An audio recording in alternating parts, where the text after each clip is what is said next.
Greetings, everybody. Right back at you here at Railroad Nail Boxing Talk.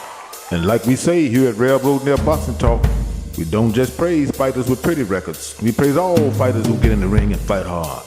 You could be 48-1, 38-9, or 16-10. If you're out there knocking sweat off somebody's head, making the crowd want to come see you again, then your light will shine here at Railroad Nail Boxing Talk. What's up, boxing fans? It's the big talking boxing now. Jermell Charlo versus Canelo Alvarez. Let's talk about it. Now, when I first heard this, it was a lot going through my mind like, what? I mean, it was out the blue. Because I thought Jermell Charlo was lining up for a Tim Tszyu fight. And I thought Canelo Alvarez was going to soon go get some get back from Bivol. So it was kind of out the blue. Then I heard Canelo signed with PBC, and the first thing I was thinking was David Benavidez. It's finna happen. So now we at Jermell Charlo versus Canelo. But why not Andrade? Why not Benavidez? Why not Bivol? It's a big challenge for me. He coming with a lot of motivation, and he's a great fighter. He's a great fighter. He's in the spirit too, and he wants to prove. I can see he wants to prove everybody he can do it. But I'm motivated too, and I'm cabron.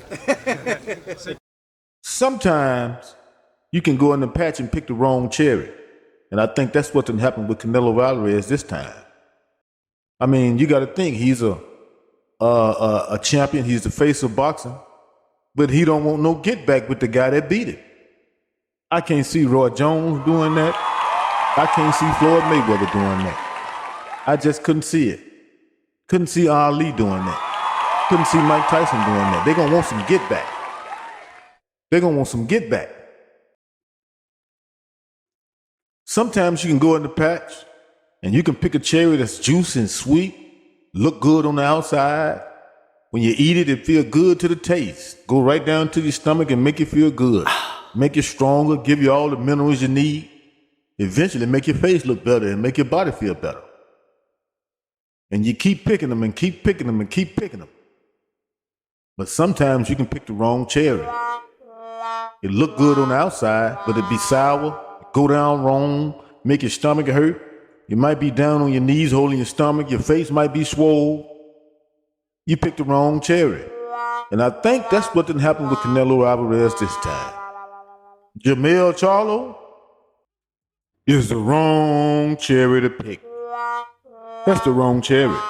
I don't know what his true intention was, but I do know that's the kind of cherry that'll have you on your knees holding your stomach or have your face swole. That's the wrong cherry. And I think Canelo know that. That's why it's hard for me to say he cherry picking, because Jermell Charlo ain't no cherry pick. And we got to remember now, to Canelo Alvarez's credit, he did fight Floyd Mayweather at an early age. I mean, if you're seeking a strictly clean career, you don't go fight Floyd Mayweather. So he did fight Floyd Mayweather. He fought Austin Trout. He fought Isrun Lara. So he fought some fighters. And Canelo is a good fighter. And I partly can't blame him because sometimes it's business. It's how your people move you. It's how your people move you, but he moved right past Benavidez. Benavidez has been this mandatory now for, I think, 3 years, according to Benavidez. I feel like he would have been better off with Jermell Charlo. I feel like he might have been better off fighting Andrade. Now, David Benavidez is a different level. But you pick Jermell Charlo. I do not see Canelo Alvarez beating Jermell Charlo. Now, we all know Jermell Charlo was a lie. We all know Jermell Charlo going to come in and shake. We all know that Jermell Charlo is good under pressure. We know that Canelo Alvarez is a pressure fighter. He going to bring that pressure. He's a very good pressure fighter. Canelo Alvarez got good defense. Canelo Alvarez has been fighting one way, though. What if he's not able to fight that way? What if his pressure ain't working? Can he fight going backwards? Can he fight when he have to think in the ring instead of react? When he get hit with something, they make him back up. What's going to happen then? Because, hey, being a two-time undisputed sharp punching knockout artist at 154 ain't a lot of weight from 168, especially if you let him gain his energy, his weight, and he ain't got to do all this stuff to get broke down. I see Canelo being in trouble. Big trouble. One thing about Canelo, he do take a good punch, and he does have good defense. Canelo braces himself when he see punches coming, and he absorbs punches very well. That I can say about him. He will absorb some punches. And another thing I can say about Canelo Alvarez is he got a devastating body punch. He will hit Charlo in the body. He will hit Charlo in the body. He got a sneaky body punch. He got a sneaky left hook. I feel like he will make contact with Charlo's body at some point throughout the fight. He's real good with that left hook to the body, that left hook to the head, and his number one asset, that pressure. Jermell Charlo is good under pressure. Jermell Charlo is very good under pressure.